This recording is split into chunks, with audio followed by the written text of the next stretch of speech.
আজকে আমাদের second last day স্পেনে, আর আমরা চলে এসেছি তারাগোনা সিটিতে।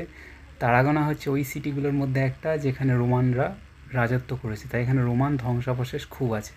সেগুলো দেখতেই প্রথমে চলে এসেছি। এই ডান দিকে যেটা দেখা রয়েছে এটা হচ্ছে সির্ক রোমা বলে, এখানে রোমান সার্কাস হতো আগে।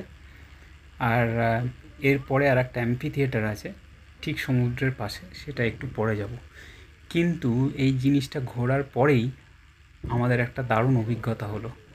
আমরা একটা ছোট্ট ক্যাফেতে গেছিলাম কিছু স্ন্যাক্স খেতে আর একটা কফি খেতে। তা সেখানে গিয়ে হঠাৎ করে ঝুপ করে আলোটা চলে গেল। তো ওরা বললো সবই হবে, কিন্তু তোমার কফিটা হবে না, কারণ কফি মেশিন কাজ করছে না। ইন দ্য মিন টাইম এইটা হচ্ছে অ্যাম্পি থিয়েটার, সমুদ্রের পাশে। অ্যাম্পি থিয়েটারের ভেতরে ঢুকতে দেবে না, কিন্তু বাইরে থেকে অ্যাম্পি থিয়েটারটা দেখা যাবে, কারণ ভেতরটা খুবই ডেঞ্জারাস, অনেক কিছু ভেঙে গেছে। যাই হোক, ফিরে আসি আগের গল্পে। তা আমি ভাবলাম কফি যখন খাওয়া হবে না, ঠিক আছে, হবে না, আমি পরে কফি নিয়ে নেবো। তা আমরা বাইরে বেরিয়ে ঘুরতে লাগলাম। ঘুরতে ঘুরতে ওমা দেখি আমার ফোনের সিগন্যাল চলে গেছে। আমার ফোন পুরো জ্যাম হয়ে গেছে। রিস্টার্ট করলাম 1000বার ফোনটাকে, কিছুই হলো না। আস্তে আস্তে সবই চলে যাচ্ছে, ইন্টারনেট চলে যাচ্ছে, কল করতে পারছি না, সবই চলে যাচ্ছে। আমাদের এরপরে যাওয়ার কথা ছিল একটা খুব বিখ্যাত এখানে পার্ক আছে, পোর্ত অ্যাভেঞ্চুরা পার্ক। সেটা হচ্ছে ওই বাচ্চাদের ডিজনিল্যান্ড টাইপের, কিন্তু এটা স্পেনের ডিজনিল্যান্ডের মতো অত বড় না, কিন্তু তো বড়।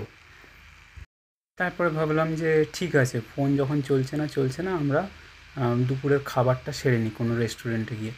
ওমা, রেস্টুরেন্টে গেছি, সেখানে বলছে যে না, কারেন্ট চলে গেছে, খাবার খাওয়া যাবে না। অন্য রেস্টুরেন্টে যাচ্ছি, সেখানেও বলছে কারেন্ট চলে গেছে, খাবার নেই। সব জায়গায় ঘুরে বেড়াচ্ছি, বলছে কারেন্ট চলে গেছে, খাবার নেই। তারাগোনাতে কোনো কারেন্ট নেই। তা ভাবলাম একেবারে পার্কে গিয়ে খাবার খাবো, ছেড়ে দিই। ও বাবা, গুগল ম্যাপ ছাড়া তো অন্ধ, গুগল ম্যাপই কাজ করছে না। 1 ঘন্টা ধরে তারাগোনা সিটিতে ঘুরে বেড়াচ্ছি পোর্ত অ্যাভেঞ্চুরা পার্ক যাবো বলে, পার্ক আর পাচ্ছি না। তারপরে হঠাৎ করে দেখলাম ফোনে নেটওয়ার্ক চলে এলো, তাই আমি ঝটপট করে দুটো ম্যাপ আমি ডাউনলোড করে নিলাম অফলাইনের জন্যে। একটা হচ্ছে পোর্ত অ্যাভেঞ্চুরা পার্ক যাওয়ার, আর একটা হচ্ছে পোর্ত অ্যাভেঞ্চুরা থেকে ক্যাম্পিং যাওয়ার। ব্যাস, অফলাইনে ডাউনলোড করে তারপর আমরা ফাইনালি পোর্ত অ্যাভেঞ্চুরা পার্কে গেলাম, আর সেখানেই সব কিছু জানতে পারলাম। পোর্ত অ্যাভেঞ্চুরা পার্কে গিয়ে জানতে পারলাম যে একটা ঐতিহাসিক পাওয়ার আউটেজ হয়েছে স্পেন, পর্তুগাল আর ফ্রান্সের কিছু পার্টে, যেটা বহু দশক ধরে কেউ কোনো দিনও হয়নি আর কি। ফাইনালি ক্যাম্পিং চলে এসেছি। ক্যাম্পিংয়ে কোনো আলো নেই, খুব বাঁচোয়া ছিল যে গাড়ির ট্যাঙ্কটা ভর্তি করে নিয়ে গেছিলাম। হাতে পয়সা কড়ি ছিল না, শুধু কার্ড ছিল, আর কার্ড চলবেই না কারণ কার্ড রিডার বন্ধ, ইলেকট্রিসিটি নেই। তাই একটু ভেতরে তো একটু টেনশন হয়েই ছিল, একা থাকলে হতো না, যেহেতু বাচ্চাদের নিয়ে গেছি তাই টেনশন হয়েছে। যাকগে, এখন ক্যাম্পিংয়ে পৌঁছেছি। ক্যাম্পিংয়ে বলেছে জল খুব লিমিটেড, তাই খুব বুঝে শুনে জল খরচা করতে।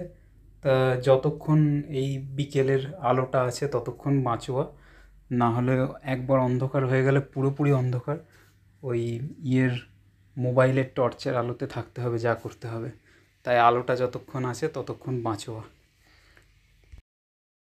আর কার্ড রিডার বন্ধ হয়ে গেছে, অবভিয়াসলি ইলেকট্রিসিটি নেই।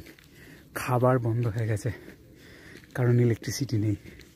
শুধু চিপস আর বিস্কুটের ওপর দিয়ে চালিয়েছি। তো এটা একটা দারুণ হিস্টোরিক্যাল ব্যাপার, একটা দারুণ জিনিস অভিজ্ঞতা হলো।